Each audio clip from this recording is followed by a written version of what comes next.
Hello, good morning, selamat pagi. Apa kabar semua? Mudah-mudahan kita selalu diberi kesehatan ya, sehingga kita bisa kembali lagi belajar secara online. Salam sejahtera untuk kita semua. Masih dengan tema 6, lingkungan bersih, sehat dan asri. Sub tema 3, lingkungan sekolahku. Pelajaran yang kita akan bahas 3 dan 4. Kalian siapkan buku pena dan buku tematiknya. Tujuan pembelajaran hari ini, siswa dapat menjelaskan makna simbol sila ketiga Pancasila. Siswa dapat menuliskan dan menanggapi ungkapan perintah dalam sebuah percakapan. Siswa dapat mengukur dan membandingkan berat benda dengan alat ukur yang tidak baku. Siswa dapat menjelaskan makna warna karya seni. Oke, buka buku penanya halaman 145. Ya, kita masuk ke pembelajaran ketiga ya, menjelaskan makna simbol sila ketiga Pancasila. Kalian sudah mempelajari bahwa simbol sila ketiga Pancasila adalah pohon beringin. Pohon beringin memiliki daun kecil dan akar yang kokoh. Ini pohon beringin kalau kita lihat lebih dekat ya, dia daunnya kecil-kecil dan akarnya kuat sekali ya. Daun pohon beringin bersatu menyerupai bentuk atap rumah. Pohon beringin biasanya digunakan untuk berteduh. Pohon beringin menjadi simbol persatuan ya. Nah, pohon beringin ini kalau sudah tua itu besar ya, dan kalau kita berdiri di bawahnya itu sejuk sekali. Biasanya orang-orang kalau kepanasan ataupun hujan bisa berteduh di bawahnya. Sekarang kita lanjut lagi, buka buku penanya halaman 146 dan 147 ya. Nah, coba kalian tuliskan kembali contoh sikap yang sesuai dengan sila Pancasila tersebut ya. Coba kalian sebutkan sikap-sikap apa saja yang sesuai dengan sila ketiga Pancasila. Oke, lanjut lagi. Menanggapi ungkapan perintah dalam percakapan. Masih ingat dengan kalian apa itu ungkapan perintah? Ya, jadi kalimat perintah itu kita meminta seseorang untuk melakukan sesuatu ya. Jadi ketika kita memerintah seseorang, gunakan bahasa yang sopan dan santun ya, tidak boleh keras ya atau kasar atau memaksa ya. Kalian bisa perhatikan bahwa di akhir ungkapan perintah biasanya ditulis dengan tanda seru ya. Ingat, beri tanda seru di belakang kalimat. Ungkapan perintah dapat disampaikan menggunakan kata-kata yang santun. Contohnya adalah tolong, cobalah, silakan, atau kiranya ya. Jadi ketika kita mengucap, gunakan kata tolong ya. Memerintah berarti kita meminta seseorang melakukan sesuatu. Misalnya kita lihat contoh di sini ya, Bu Guru sama Made. Made, tolong hapus papan tulis itu. Nah, di sini Ibu meminta seseorang melakukan sesuatu. Siapa seseorang tersebut? Made ya. Made diminta untuk menghapus papan tulis. Siap Bu Guru. Dedi, silakan ambil hasil ulanganmu. Iya Bu Guru. Nah, ini dalam percakapan ada dua kalimat perintah ya. Kalimat yang diucapkan Made dan Dedi adalah contoh cara yang baik menanggapi suatu percakapan. Nah, di sini juga ada kalimat percakapan ya. Made menanggapi perintah guru ya. Ingat, di sini kalimat perintah ada tanda serunya. Kemudian di sini juga Dedi menanggapi perintah guru ya. Jadi ketika menanggapi juga menggunakan kata yang sopan dan santun ya, baik memerintah ataupun menanggapi kalimat perintah tersebut, ataupun kita bisa menolaknya secara halus ya. Oke, sekarang kita coba, ayo berlatihnya. Coba peragakan percakapan berikut bersama teman sebangkumu, gunakan suara yang nyaring dan intonasi yang tepat. Di sini ada Made dan Dedi ya. Nanti kalian bisa baca. Kemudian A, berilah garis bawah pada ungkapan perintah pada percakapan di atas. Nah, tugas kalian adalah memberi garis ya, mana yang termasuk ungkapan perintah. Yang kemudian B, lingkari ungkapan tanggapan dari ungkapan perintah. Kalian lingkari ya, mana yang merupakan kalimat tanggapan.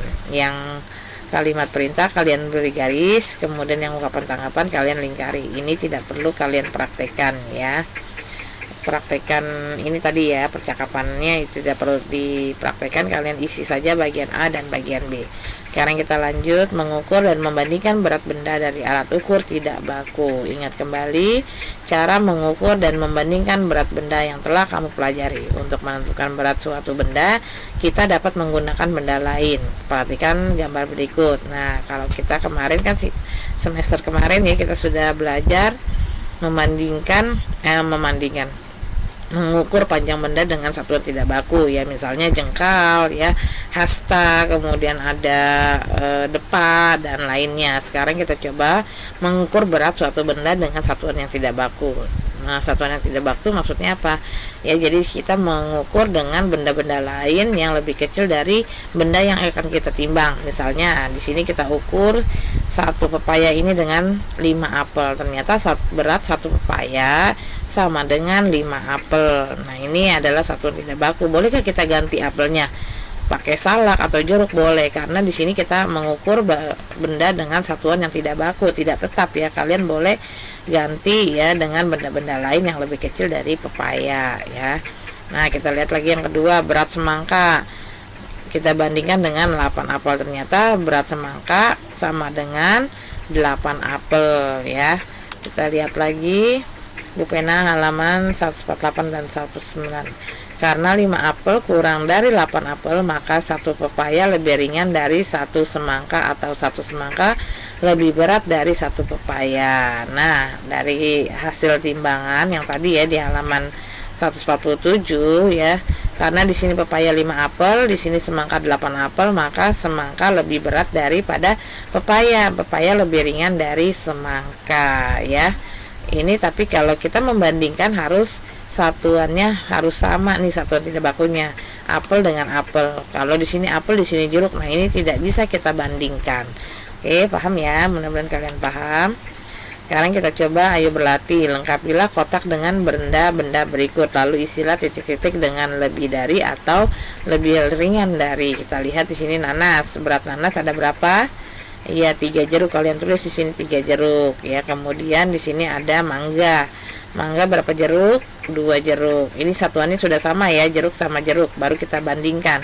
Tadi nanas 3 jeruk, apel 2 jeruk. Maka nanas apa? Lebih berat dari ya, lebih berat dari mangga. Nanas lebih berat dari mangga. Yang kedua coba kalian isi ya. Sekarang kita lanjut menuliskan tanggapan dari ungkapan perintah ya. Di sini kita lihat ada percakapan antara ibu guru dengan Jonas. Jonas, apakah hari ini jadwal piketmu? Iya Bu, kalau begitu tolong bersihkan papan tulis ya. Setelah itu bagikan hasil ulangan ini kepada semua temanmu. Baik Bu, saya akan membersihkan papan tulis sekarang. Pada percakapan di atas, ibu guru memberikan perintah kepada Jonas dengan kata-kata yang santun. Sebaliknya, Jonas memberi tanggapan atas perintah guru dengan bahasa yang baik dan santun. Ya, coba kita lihat, ayo berlatihnya.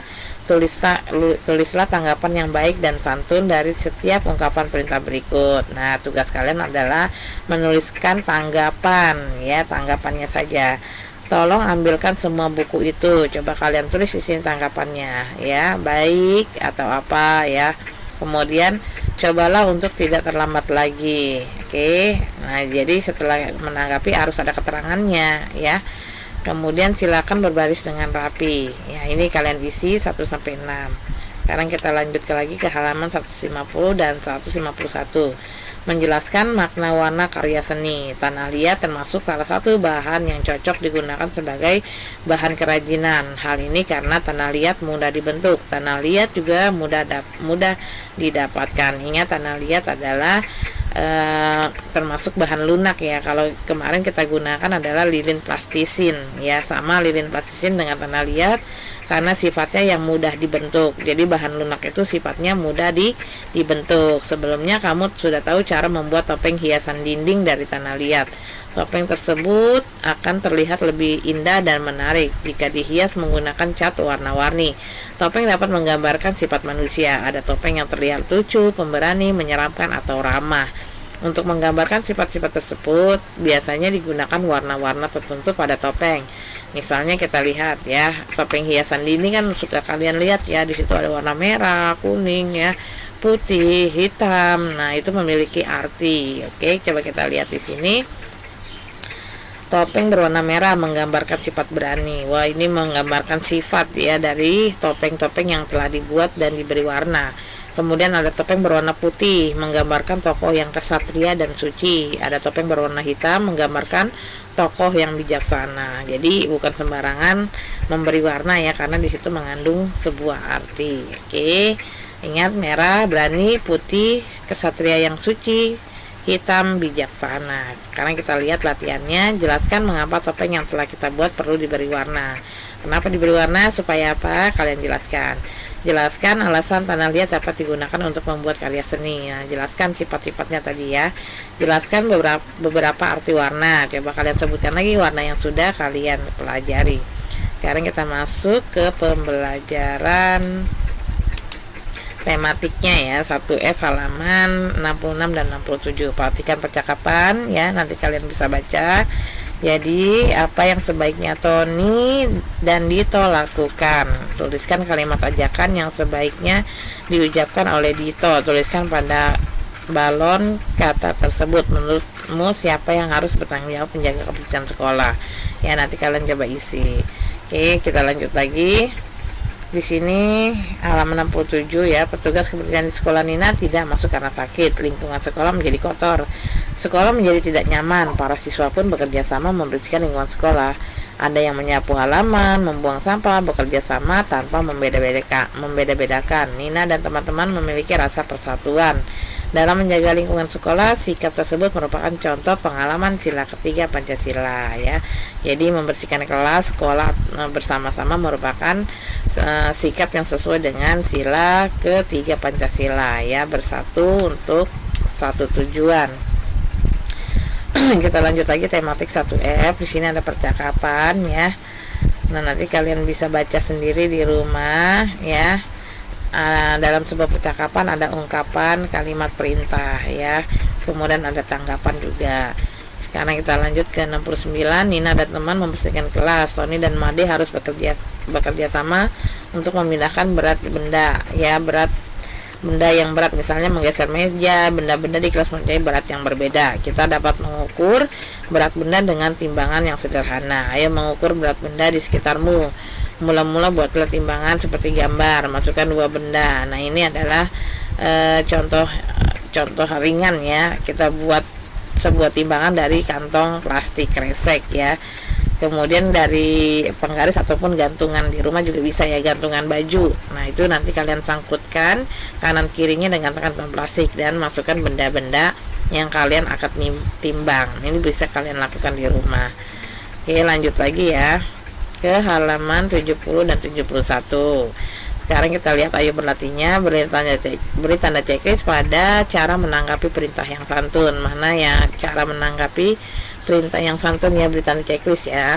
Kemudian yang kedua, isilah titik-titik sesuai dengan gambar berikut. Kita lihat di sini, kalian coba isi berat bendanya ya. Berat benda di sini, berat tempat pensil ada berapa kelereng ya. Berat tempat pensil, mana tempat pensil, kalian bisa lihat di sini benda-benda yang diukur ya. Kemudian berat buku, mana berat buku berapa kelereng. Berat benda ya, nanti kalian isi, lihat dengan keterangan di gambar nomor 2. Kemudian urutan benda dari yang paling berat. Di sini urutan daripada ringan ya. Jadi kalian urutkan benda-bendanya, mana yang paling ringan. Kemudian di sini mana yang paling berat sampai yang paling ringan. Kita lanjut lagi ke halaman 72. Di sini kalian bisa baca ya. Ini juga kalian baca lagi di rumah. Kita lanjut lagi ke halaman 74 ya. Nah, di sini ayat kreasi ya. Melanjutkan membuat kreasi bahan lunak. Susunlah kreasi buatanmu. Buatlah sebuah cerita dari plastisinmu. Ini kemarin kita sudah praktekkan juga. Sekarang kita latihannya. Kerjakan latihan. Ayo berlatih. Tuliskan kalimat tanggapan pada kalimat berikut. Nah, ini kalian tulis tanggapannya ya. Tanggapan. Kemudian yang kedua, berilah tanda checklist pada gambar yang termasuk bahan lunak. Apakah ini ya, beri tanda checklist. Oke, lanjut lagi ke halaman, udah habis. Oke, setelah pembelajaran hari ini, siswa mampu menjelaskan makna simbol sila ketiga Pancasila. Siswa juga mampu menuliskan dan menanggapi ungkapan perintah dan percakapan. Siswa mampu mengukur dan membandingkan berat benda dengan alat ukur yang tidak baku. Siswa mampu menjelaskan makna warna karya seni. Oke, mudah-mudahan kalian paham dengan pembelajaran hari ini ya. Selamat pagi dan semangat pagi.